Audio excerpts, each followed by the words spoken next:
അതിന് പരിഹാരം കാണണമെന്ന വിഷയത്തിലും എല്ലാ മുസ്ലിം സംഘടനകളും ഒറ്റക്കെട്ടാണ്.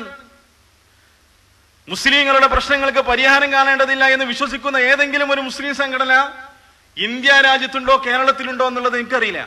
ഞാൻ മനസ്സിലാക്കുന്നത് ഇസ്ലാമികമായിട്ട് പ്രവർത്തിക്കുന്ന സംഘടനകളാണെങ്കിലും അല്ലാത്ത സംഘടനകളാണെങ്കിലും മുസ്ലിങ്ങൾക്ക് പൊതുവായ ഒരു ഭീഷണി നേരിടുമ്പോൾ അതിനെ ഒറ്റക്കെട്ടായി ചെറുക്കണമെന്ന് ആഗ്രഹിക്കുകയും അതിനു വേണ്ടിയിട്ട് കൂട്ടായ്മ രൂപപ്പെടുത്തണമെന്ന് ആഗ്രഹിക്കുകയും ചെയ്യുന്നവരാണ് ഇന്ത്യ മഹാരാജ്യത്തെ മുസ്ലിങ്ങളൊക്കെ തന്നെ. ആ വിഷയത്തിൽ എന്തെങ്കിലും ഒരു അഭിപ്രായ വ്യത്യാസമുള്ളതായിട്ട് എനിക്കറിയില്ല.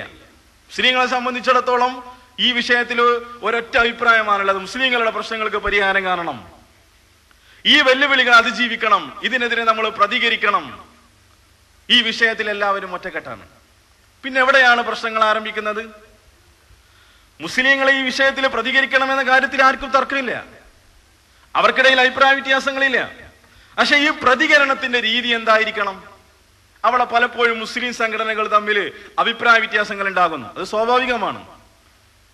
പലപ്പോഴും ഒരു ആദർശ പ്രസ്ഥാനത്തെ സംബന്ധിച്ചിടത്തോളം വൈകാരികമായ ചില പരിഹാരങ്ങൾ പലർക്കും നിർദ്ദേശിക്കാനുണ്ടാവും, ചില പ്രശ്നത്തിനുള്ള പരിഹാരങ്ങൾ. പക്ഷെ ആ പ്രമാണബദ്ധമായ ഒരു പ്രസ്ഥാനത്തെ സംബന്ധിച്ചിടത്തോളം അതിന് വ്യക്തമായ ഒരു അജണ്ട, വ്യക്തമായ ഒരു കാഴ്ചപ്പാടുണ്ടാകണം. മുസ്ലിങ്ങൾ നേരിട്ട് കൊണ്ടിരിക്കുന്ന വെല്ലുവിളിയെ, പ്രതിസന്ധികളെ അതിനെതിരെ നമ്മൾ പ്രതികരിക്കേണ്ടത് ഏത് രൂപത്തിലായിരിക്കണം? അതിനെതിരെ പ്രതികരിക്കണം. ഈ വിഷയത്തിൽ ചില ആളുകൾ പറഞ്ഞു വെച്ചു, നമ്മൾ സായുധമായിട്ട് ഇതിനെ പ്രതികരിക്കണം. മുസ്ലിങ്ങൾ ഇന്ന് നേരിട്ട് കൊണ്ടിരിക്കുന്ന പ്രതിസന്ധിക്കുള്ള പരിഹാരമായിട്ട് അവർക്ക് നിർദ്ദേശിക്കാനുള്ളത് സായുധമായിട്ട് നമ്മൾ പ്രതികരിക്കണം, ജിഹാദ് ചെയ്യണം. ജിഹാദ് ചെയ്യണം എന്നുള്ളതാണ് അവർക്ക് ഇതിന് പരിഹാരമായിട്ട് നിർദ്ദേശിക്കാനുള്ളത്. ഇത് കേരളത്തിന് മാത്രം ഉണ്ടായൊരു സംഗതി ഒന്നല്ല. ലോകത്തിന്റെ ഏതെല്ലാം ഭാഗങ്ങളിൽ മുസ്ലിങ്ങൾക്ക് നീതി നിഷേധിക്കപ്പെട്ടിട്ടുണ്ടോ ആ രാജ്യങ്ങളിലെല്ലാം തന്നെ ഇത്തരത്തിലുള്ള ചിന്താഗതികൾ ഉണ്ടായിട്ടുണ്ട്. ആ ചിന്താഗതികളുടെ രൂപപ്പെട്ടതിന്റെ അടിസ്ഥാനത്തിൽ സംഘടനകൾ ഉണ്ടായിട്ടുണ്ട്, പ്രസ്ഥാനങ്ങൾ ഉണ്ടായിട്ടുണ്ട്. കാശ്മീരിലും അത് തന്നെയല്ല ഉണ്ടായത്. കാശ്മീരിൽ എത്ര തീവ്രവാദ സംഘടനകൾ, അതിന്റെ പേര് പോലും പലപ്പോഴും അറിയില്ല. അത് പാകിസ്ഥാനിലുണ്ട്, അതല്ലാതെ സ്റ്റേറ്റുകളിലുണ്ട്, രാജ്യങ്ങളിലുണ്ട് തീവ്രവാദ സംഘടനകൾ. കാരണം ഒരു ജനതക്ക് കൂട്ടായിട്ട് നീതി നിഷേധിക്കപ്പെടുമ്പോ, അവരുടെ അസ്തിത്വം തന്നെ ചോദ്യം ചെയ്യപ്പെടുമ്പോൾ സ്വാഭാവികമായിട്ടും അതിനെതിരെ പ്രതികരിക്കണം എന്നൊരു ചിന്ത അത് ഏതൊരു മനുഷ്യന്റെ മനസ്സിലുണ്ടാകും. അത് സ്വാഭാവികമാണ്. ആ ചിന്തയെ തച്ചു തകർക്കാനോ അതിനെ അടിച്ചമർത്താനോ ഒരു പ്രസ്ഥാനത്തിനും സാധിക്കൂല. പക്ഷെ ആ ചിന്ത ഒരു ജിഹാദായിട്ട് മാറി. അത് കാശ്മീരിലുണ്ടായി, ഇന്ത്യയിലെ പല സംസ്ഥാനങ്ങളിലുണ്ടായി, ഈ ലോകത്തിന്റെ മറ്റു പല ഭാഗങ്ങളിലുണ്ടായി.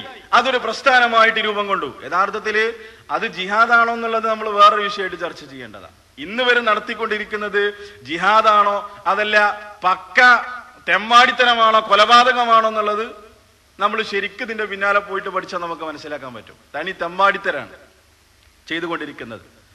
എന്നിട്ട് ഇത് ജിഹാദാണെന്ന് പറഞ്ഞിട്ടോ, അത് പറഞ്ഞിട്ട് ബദറിന്റെയും ഉഹദിന്റെയും ഖന്തക്കിന്റെയും ചരിത്രം പറഞ്ഞു കൊടുക്കും ആളുകൾക്ക്. എന്നിട്ട് അവരുടെ ചോര തിളപ്പിക്കും. ആ ചോര തിളപ്പിച്ചിട്ട് ജനങ്ങൾ എന്ത് ചെയ്തു? ചില ആളുകൾ എന്ത് ചെയ്തു? ഇവിടെ സംഘടനകൾ ഉണ്ടാക്കി. ലോകത്തിന്റെ പല ഭാഗങ്ങളിലും, ഇന്തോനേഷ്യ അടക്കമുള്ള, അൽജീരിയ അടക്കമുള്ള നാട്ടില് അതേ ആദർശം തന്നെയാണ് ഇവിടെ ഉള്ളത് കേട്ടോ, ഇന്ത്യയിലും കേരളത്തിലും. അതെങ്ങനെ വന്നു എന്നുള്ളത് ഇങ്ങനൊരു വേദിയിൽ നമുക്ക് പറയാൻ പറ്റൂല. ഇവിടെയുള്ള ഈ ജിഹാദ് ഉന്നയിക്കുന്ന ആളുകളെ സംബന്ധിച്ചിടത്തോളം ഈ ആദർശം എങ്ങനെ കേരളത്തിലേക്ക് കൊണ്ടുവന്നു എന്നുള്ളതിന് ചരിത്രപരമായിട്ട് നമുക്ക് തെളിയിക്കാൻ പറ്റും. ഈ ചിന്ത ആരുടേതാണ്? ഈ ചിന്ത ആരുടെയിലൊക്കെയാണ്? ലോകത്തിന്റെ ഏത് ഭാഗങ്ങളിലൂടെയൊക്കെയാണ് ഇന്ത്യ മഹാരാജ്യത്തേക്ക് വന്നിട്ടുള്ളത്, കേരളത്തിലേക്ക് വന്നിട്ടുള്ളത്? അവരിങ്ങനെ ബദർ പറഞ്ഞു, ഉഹദ് പറഞ്ഞു, ഖന്തക്ക് പറഞ്ഞു, അങ്ങനെ യുദ്ധം ഉണ്ടായിട്ടുണ്ടെന്ന് പറഞ്ഞു. ആ മുസ്ലിങ്ങൾ അങ്ങോട്ട് ചില ചെറുപ്പക്കാരെ പിടിച്ചിട്ട് അവർക്ക് ആവേശം കൊടുത്തു, അവർക്ക് പ്രതികരിക്കാനുള്ള ഊർജം കൊടുത്തു. അതൊരു സംഘടനയായിട്ട് രൂപാന്തരപ്പെട്ടു. ആയുധ പരിശീലനങ്ങൾ കൊടുത്തു, അതിനു വേണ്ടിയിട്ടുള്ള ക്ലാസുകൾ കൊടുത്തു. അത് ജിഹാദാണെന്ന് പറഞ്ഞിട്ട് അവരെ മസ്തിഷ്ക പ്രക്ഷാളനം നടത്തി. ഇങ്ങനെ ഇത് നമ്മളെ നാട്ടിൽ ഇങ്ങനെ ഇന്നും നടന്നുകൊണ്ടിരിക്കുകയാണ്. ഇന്നും നടന്നുകൊണ്ടിരിക്കുക. എന്നിട്ട് ഹിന്ദുക്കൾ മുഴുവനും നമ്മുടെ ശത്രുക്കളാണ് എന്നുള്ള രൂപത്തിൽ ഇതാ അവൻ നമ്മുടെ ശത്രു, അവൻ നമ്മുടെ ശത്രു. ഒരു RSSകാരനെ കണ്ടാൽ അവൻ നമ്മുടെ ശത്രു, ഒരു ഹിന്ദു സുഹൃത്തിനെ കണ്ട അവൻ നമ്മുടെ ശത്രു. എന്നിട്ട് ഇങ്ങനെ പേടിയോടുകൂടി ഇങ്ങനെ ഇങ്ങനെ ഇങ്ങനെ ഇങ്ങനെ നിരീക്ഷിച്ചുകൊണ്ടിരിക്കുന്ന ഒരു അവസ്ഥയിലേക്ക് നമ്മുടെ കേരളം ചെന്നെത്തി. നമ്മുടെ ഇന്ത്യ മഹാരാജ്യത്തെ പല ആളുകളും പല സംസ്ഥാനങ്ങളിൽ എത്തിപ്പെട്ടതുപോലെ നമ്മുടെ കേരളത്തിലും അത്തരത്തിലുള്ളൊരു സ്ഥിതിവിശേഷം ഉണ്ടായി. ഇവർ പറഞ്ഞു നമ്മൾ സായുധമായിട്ട് പ്രതികരിക്കുകയാണ് വേണ്ടത്. ഇങ്ങനെ മുസ്ലിങ്ങൾ പീഡിപ്പിക്കപ്പെട്ടുകൊണ്ടിരിക്കുമ്പോഴും മുസ്ലിങ്ങൾക്ക് നീതി നിഷേധിക്കപ്പെട്ടുകൊണ്ടിരിക്കുമ്പോഴും ഗുജറാത്ത് മോഡൽ പല സംസ്ഥാനങ്ങളിലും ആവർത്തിക്കപ്പെട്ടുകൊണ്ടിരിക്കുമ്പോഴും തൗഹീദ് പ്രചരണം നടത്തുന്നത് മൗഢ്യമാണ് എന്ന അർത്ഥത്തിൽ.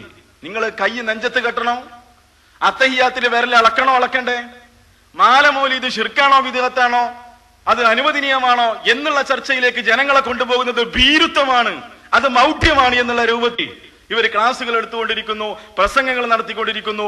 ആ സംഘടനകൾ കേരളത്തിൽ പ്രവർത്തിച്ചുകൊണ്ടിരിക്കുന്നു, ഇന്ത്യയിൽ പ്രവർത്തിച്ചുകൊണ്ടിരിക്കുന്നു. ഇവിടെ നമ്മളെ സംബന്ധിച്ചിടത്തോളം ഇത്തരമൊരു പ്രശ്നത്തെ, ഇത്തരമൊരു വെല്ലുവിളിയെ നമ്മൾ നോക്കിക്കാണേണ്ടത് വൈകാരികമായ ഒരു തലത്തിലേക്ക് നമ്മൾ ഈ വിഷയത്തെ കൊണ്ടുപോകരുത്. നമ്മൾ ഇത്തരത്തിലൊരു പ്രശ്നം ഉണ്ടാകുമ്പോൾ മുസ്ലിങ്ങളെ സംബന്ധിച്ചിടത്തോളം അവരുടെ നിലപാട് രൂപപ്പെടുത്തിയെടുക്കേണ്ടത് വിശുദ്ധ ഖുർആനിന്റെയും തിരുസുന്നത്തിന്റെയും അടിസ്ഥാനത്തിലായിരിക്കണം. പ്രമാണബദ്ധമായിട്ട് മുസ്ലിങ്ങളുടെ പ്രശ്നങ്ങൾ പഠിക്കണം. എന്നിട്ട് അതിനുള്ള പരിഹാരങ്ങൾ ചരിത്രപരമായിട്ട് നമ്മൾ കണ്ടെത്തുകയും ആദർശബദ്ധമായ രൂപത്തിൽ ഈ പ്രശ്നങ്ങൾക്ക് പരിഹാരം കാണുകയും ചെയ്യുകയാണ് യഥാർത്ഥത്തിൽ ആദർശബദ്ധമായ ഒരു പ്രസ്ഥാനത്തിന് ഇത്തരത്തിലുള്ള പ്രശ്നങ്ങളോട് സ്വീകരിക്കാനുള്ള സമീപനം. നമ്മളെ സംബന്ധിച്ചിടത്തോളം നമ്മൾ പറയുന്നു, ഇന്ത്യ മഹാരാജ്യത്തെ സംബന്ധിച്ചിടത്തോളം മുസ്ലിങ്ങൾ ന്യൂനപക്ഷമാണ്. കേവലം 7-8% ഉണ്ടാകും ഇന്ത്യ മഹാരാജ്യത്തെ മുസ്ലിങ്ങള്. 8% ഉണ്ടാകും ഏറി വന്നാല് ഇന്ത്യയിലെ മുസ്ലിങ്ങള്. ബാക്കിയുള്ള ആളുകൾ ആരാ? ബാക്കിയുള്ള മഹാഭൂരിപക്ഷം വരുന്ന ആളുകളും ഹിന്ദുക്കളാണ്, അഹിന്ദുക്കളാണ്. ബാക്കി മഹാഭൂരിപക്ഷം വരുന്ന ആളുകളും അഹിന്ദുക്കളാണ്. ഈ ഇന്ത്യ മഹാരാജ്യത്ത് നമ്മൾ സായുധമായിട്ട് പ്രതികരിക്കുന്നതിന് ഇസ്ലാമികമായിട്ട് തെളിവുണ്ടോ അല്ലേ? നമ്മൾ പ്രതികരിക്കുക, എന്നിട്ട് നമ്മൾ അവരെ ആക്രമിക്കുക, എന്നിട്ട് മുസ്ലിങ്ങളുടെ പ്രശ്നങ്ങൾക്ക് പരിഹാരം കാണാൻ വേണ്ടി ശ്രമിക്കുക. അതിന് ഇസ്ലാമികമായിട്ട് നമുക്കത് ന്യായീകരിക്കാൻ പറ്റുമല്ലേ? ഇത് ജിഹാദാണോ അല്ലേ? ഇത് ഇസ്ലാമികമായിട്ട് ശരിയാണോ അല്ലേ എന്നുള്ളതാണ് നമ്മൾ പഠിക്കേണ്ടത്. അങ്ങനെ നമ്മൾ പഠിക്കുമ്പോൾ നമ്മളെ സംബന്ധിച്ചിടത്തോളം ഇസ്ലാമിന്റെ 2 പ്രമാണങ്ങൾ മുന്നിൽ വെച്ചുകൊണ്ട് ഈ പ്രശ്നത്തിനുള്ള പരിഹാരം കാണാൻ നമുക്ക് പറ്റുള്ളൂ. മുസ്ലിങ്ങളുടെ പ്രശ്നങ്ങൾക്ക് പരിഹാരം കാണേണ്ടത് അത് വിശുദ്ധ ഖുർആനും അല്ലാഹുവിന്റെ റസൂലിന്റെ തിരുസുന്നത്തും മുന്നിൽ വെച്ചുകൊണ്ടായിരിക്കണം. നമ്മൾ പുറകോട്ട് പോയി ഇന്ത്യ മഹാരാജ്യത്തെ മുസ്ലിങ്ങൾ ജീവിച്ചതുപോലെ ഏതെങ്കിലും ചരിത്ര കാലഘട്ടത്തിൽ മുസ്ലിങ്ങൾക്ക് ജീവിക്കേണ്ട ഒരു അവസ്ഥ ഉണ്ടായിട്ടുണ്ടോ എന്ന് നമ്മൾ പരിശോധിക്കുക. അങ്ങനെ ഉണ്ടായിട്ടില്ലേ? ഏത് പ്രവാചകന്മാരുടെ ചരിത്രം നിങ്ങൾ എടുത്ത് പരിശോധിച്ചു നോക്കിയാലും മുസ്ലിങ്ങളെ സംബന്ധിച്ചിടത്തോളം അവരുടെ ന്യൂനപക്ഷമായിരുന്നു. വളരെ കുറച്ച് മുസ്ലിങ്ങളെ ഉണ്ടായിട്ടുള്ളൂ. മൂസാ നബി അലൈഹി സ്വലാമിന്റെ ചരിത്രം ഇതിന് ഏറ്റവും നല്ലൊരു ഉദാഹരണമാണല്ലോ. ഇസ്രായേലർ ക്രൂരമായി പീഡിപ്പിക്കപ്പെട്ടു. ഈജിപ്തിൽ, മിസ്രിൽ ക്രൂരമായിട്ടും ഇസ്രായേലർ പീഡിപ്പിക്കപ്പെട്ടു. കോപ്റ്റിക് വംശജര്, ഫിരൗന്റെ ആളുകളും ഇസ്രായേലരെ ക്രൂരമായിട്ട് പീഡിപ്പിച്ചു. ഇന്ത്യ മഹാരാജ്യത്തെ മുസ്ലിങ്ങളെ സംബന്ധിച്ചിടത്തോളം ഇതേ ഒരു അവസ്ഥ തന്നെയാണ്, സാഹചര്യമാണ് അന്ന് ഈജിപ്തിൽ ഉണ്ടായിരുന്നത്. മുസ്ലിങ്ങൾ അവിടെ ന്യൂനപക്ഷം, മുസ്ലിങ്ങളായ അല്ലെങ്കിൽ ഇസ്രായേലിൽ അവിടെ ന്യൂനപക്ഷം, കോപ്റ്റിക് കിബുത്തികൾ അവിടെ മഹാഭൂരിപക്ഷവും. ഈ ഒരു ഘട്ടത്തിലാണ് മൂസാ നബി അലൈഹി സ്വലാം അവിടെ പ്രബോധനവുമായിട്ട് കടന്നു വരുന്നത്. മൂസാ നബി അലൈഹി സ്വലാം എന്ത് ചെയ്തു? ആ നാട്ടിലുള്ള ജനങ്ങൾ മൂസാ നബി അലൈഹി സ്വലാമിനോട് പറഞ്ഞത് എന്താ? വിശുദ്ധ ഖുർആൻ ആ കാര്യം പറയുന്നുണ്ട്. ഖുർആനിൽ സൂറത്ത് ഇബ്രാഹിമിന്റെ 11-12 ആയത്തുകളിൽ, അതേപോലെ തന്നെ മറ്റു പല ആയത്തുകളിലൂടെയും ആറാഫ്, ഖുർആന്റെ 7-ാം അധ്യായം ആറാഫിലും ഇങ്ങനെയുള്ള അധ്യായങ്ങളിലൂടെ കാണാം, ആ നാട്ടിൽ പീഡിപ്പിക്കപ്പെട്ടുകൊണ്ടിരുന്ന ഇസ്രായേലരായ ആളുകൾ മൂസാ നബി അലൈഹി സ്വലാമിനോട് പരാതി പറയുന്നു. എന്താണ് അവർക്ക് പറയാനുള്ള പരാതി? ഇന്ന് ഇന്ത്യ രാജ്യത്തെ മുസ്ലിങ്ങൾക്ക് പറയാനുള്ള അതേ പരാതി തന്നെ. വിശുദ്ധ ഖുർആൻ ആ കാര്യം ഉദ്ധരിക്കുന്നു. അവർ പറഞ്ഞു, ഊദീന മിൻ ഖബ്ലു അൻ തഅതീന വമിൻ ബഅദി മാ ജീതന യാ മൂസ, മിൻ ബഅദി മാ ജീതന. മൂസാനോട് പറഞ്ഞു, മൂസാ നബി അലൈഹി സ്വലാമിനോട് പറഞ്ഞു, നീ ഞങ്ങളിലേക്ക് വരുന്നതിന് മുമ്പ് ഞങ്ങൾ പീഡിപ്പിക്കപ്പെട്ടിരുന്നു, നീ ഞങ്ങളിലേക്ക് വന്നതിന് ശേഷവും ഞങ്ങൾ ഇതാ പീഡിപ്പിക്കപ്പെട്ടുകൊണ്ടിരിക്കുകയാണ്. അവരാ പീഡനം